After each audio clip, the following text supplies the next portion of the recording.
The Statement of Randolph Carter by H.P. Lovecraft. I repeat to you, gentlemen, that your inquisition is fruitless. Detain me here forever if you will. Confine or execute me if you must have a victim to propitiate the illusion you call justice. But I can say no more than I have said already. Everything that I can remember, I have told with perfect candor. Nothing has been distorted or concealed, and if anything remains vague, it's only because of the dark cloud which has come over my mind. That cloud, and the nebulous nature of the horrors which brought it upon me. Again I say, I do not know what has become of Harley Warren, though I think, almost hope, that he is in peaceful oblivion, if there be anywhere so blessed a thing. It is true that I have for 5 years been his closest friend, and a partial sharer of his terrible researches into the unknown. I will not deny, though my memory is uncertain and indistinct, that this witness of yours may have seen us together, as he says, on the Gainesville Pike, walking toward Big Cypress Swamp, at 11:30 on that awful night, that we bore electric lanterns, spades, and a curious coil of wire with attached instruments, I will even affirm. For these things all played a part in the single hideous scene which remains burned into my shaken recollection. But of what followed, and of the reason I was found alone and dazed on the edge of the swamp next morning, I must insist that I know nothing save what I have told you over and over again. You say to me that there is nothing in the swamp or near it which could form the setting of that frightful episode. I reply that I know nothing beyond what I saw. Vision or nightmare it may have been, vision or nightmare I fervently hope it was. Yet it is all that my mind retains of what took place in those shocking hours after we left the sight of men. And why Harley Warren did not return, he or his shade or some nameless thing I cannot describe, alone can tell. As I have said before, the weird studies of Harley Warren were well known to me, and to some extent shared by me. Of his vast collection of strange, rare books on forbidden subjects, I have read all that are written in the languages of which I am master, but these are few as compared with those in languages I cannot understand. Most, I believe, are in Arabic, and the fiend-inspired book which brought on the end, the book which he carried in his pocket out of the world, was written in characters whose like I never saw elsewhere. Warren would never tell me just what was in that book. As to the nature of our studies, must I say again that I no longer retain full comprehension?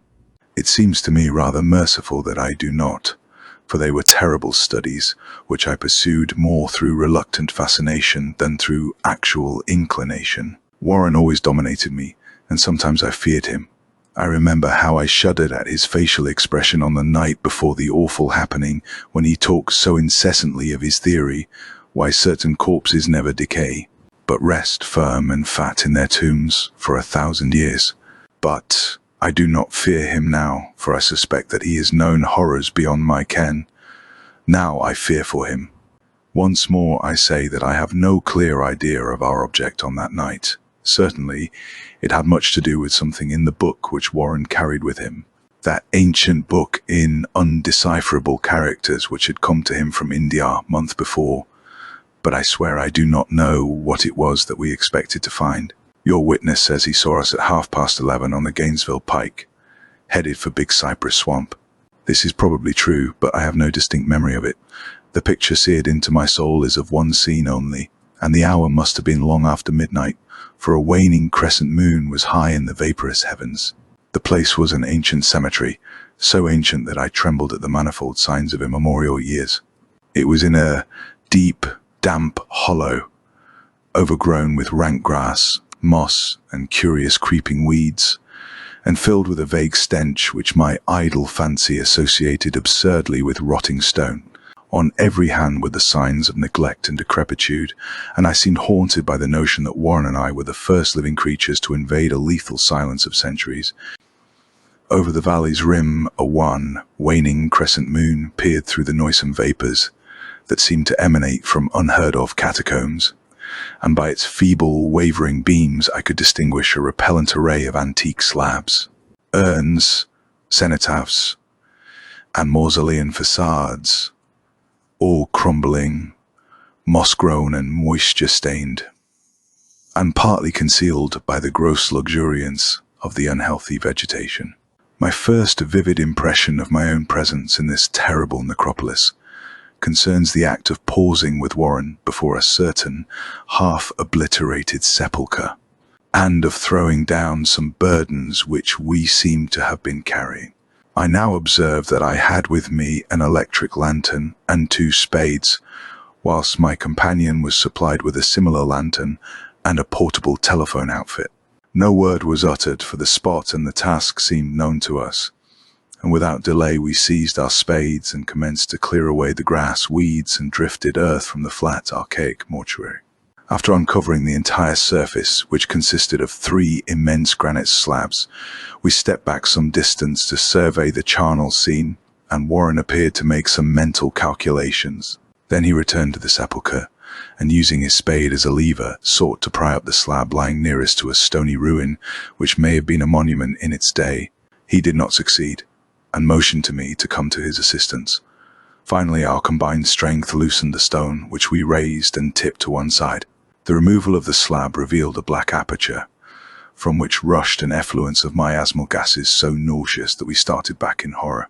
After an interval, however, we approached the pit again, and found the exhalations less unbearable. Our lanterns disclosed the top of a flight of stone steps, dripping with some detestable ichor of the inner earth, and bordered by moist walls encrusted with nitre. And now, for the first time, my memory records verbal discourse, Warren addressing me at length in his mellow tenor voice, a voice singularly unperturbed by our awesome surroundings. "I'm sorry to have to ask you to stay on the surface," he said, "but it would be a crime to let anyone with your frail nerves go down there.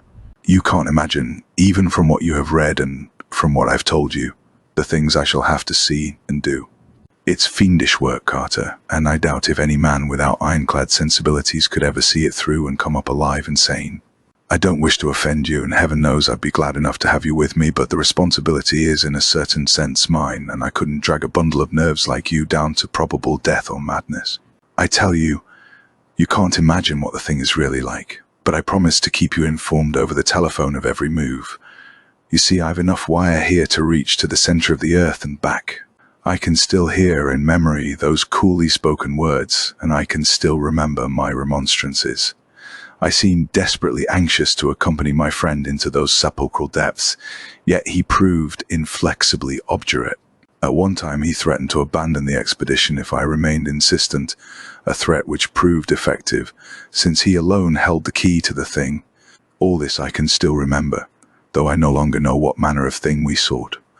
After he had secured my reluctant acquiescence in his design, Warren picked up the reel of wire and adjusted the instruments. At his nod, I took one of the latter and seated myself upon an aged, discoloured gravestone close by the newly uncovered aperture. Then he shook my hand, shouldered the coil of wire, and disappeared within that indescribable ossuary. For a moment I kept sight of the glow of his lantern, and heard the rustle of the wire as he laid it down after him. But the glow soon disappeared abruptly, as if a turn in the stone staircase had been encountered, and the sound died away almost as quickly. I was alone, yet bound to the unknown depths by those magic strands whose insulated surface lay green beneath the struggling beams of that waning crescent moon. In the lone silence of that hoary and deserted city of the dead, my mind conceived the most ghastly fantasies and illusions, and the grotesque shrines and monoliths seemed to assume a hideous personality, a half-sentience. Amorphous shadows seemed to lurk in the darker recesses of the weed-choked hollow, and to flit as in some blasphemous ceremonial procession past the portals of the mouldering tombs in the hillside. Shadows which could not have been cast by that pallid, peering crescent moon. I constantly consulted my watch by the light of my electric lantern and listened with feverish anxiety at the receiver of the telephone, but for more than a quarter of an hour heard nothing. Then a faint clicking came from the instrument, and I called down to my friend in a tense voice. Apprehensive as I was nevertheless unprepared for the words which came up from that uncanny vault in accents more alarmed and quivering than any I had heard before from Harley Warren. He who had so calmly left me a little while previously, now called from below in a shaky whisper more portentous than the loudest shriek. God, if you could see what I am seeing. I could not answer. Speechless, I could only wait. Then came the frenzied tones again. "Carter, it's terrible, monstrous, unbelievable." This time my voice did not fail me, and I poured into the transmitter a flood of excited questions. Terrified, I continued to repeat, "Warren, what is it? What is it?" Once more came the voice of my friend, still hoarse with fear, and now apparently tinged with despair. "I can't tell you, Carter. It's too utterly beyond thought. I dare not tell you. No man could know it and live, great God. I never dreamed of this." Stillness again, save for my now incoherent torrent of shuddering inquiry. Then the voice of Warren in a pitch of wilder consternation. "Carter, for the love of God, put back the slab and get out of this if you can. Quick. Leave everything else and make for the outside. It's your only chance. Do as I say and don't ask me to explain." I heard, yet was able only to repeat my frantic questions. Around me were the tombs and the darkness and the shadows. Below me, some peril beyond the radius of the human imagination. But my friend was in greater danger than I, and through my fear I felt a vague resentment that he should deem me capable of deserting him under such circumstances. More clicking, and after a pause a piteous cry from Warren. "Beat it, for God's sake, put back the slab and beat it, Carter." Something in the boyish slang of my evidently stricken companion unleashed my faculties. I formed and shouted a resolution. "Warren, brace up, I'm coming down." But at this offer the tone of my auditor changed to a scream of utter despair. "Don't. You can't understand. It's too late and my own fault. Put back the slab and run. There's nothing else you or anyone can do now."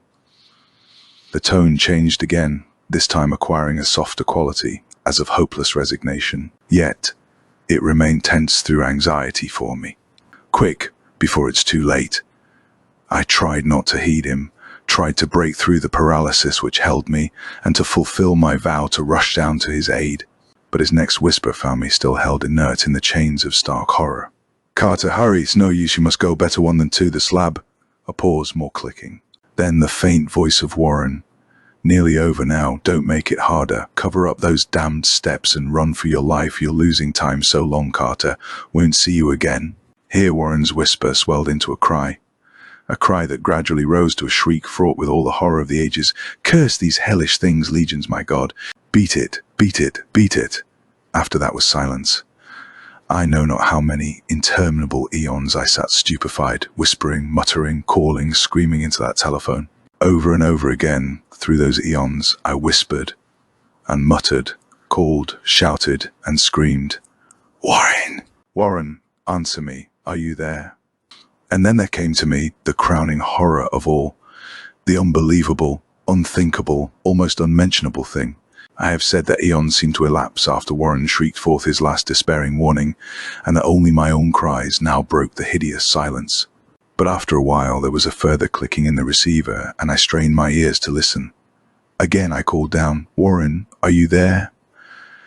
And in answer heard the thing which has brought this cloud over my mind. I do not try, gentlemen, to account for that thing, that voice, nor can I venture to describe it in detail, since the first words took away my consciousness and created a mental blank which reaches to the time of my awakening in the hospital. Shall I say that the voice was deep, hollow, gelatinous, remote, unearthly, inhuman, disembodied? What shall I say? It was the end of my experience, and is the end of my story. I heard it, and knew no more.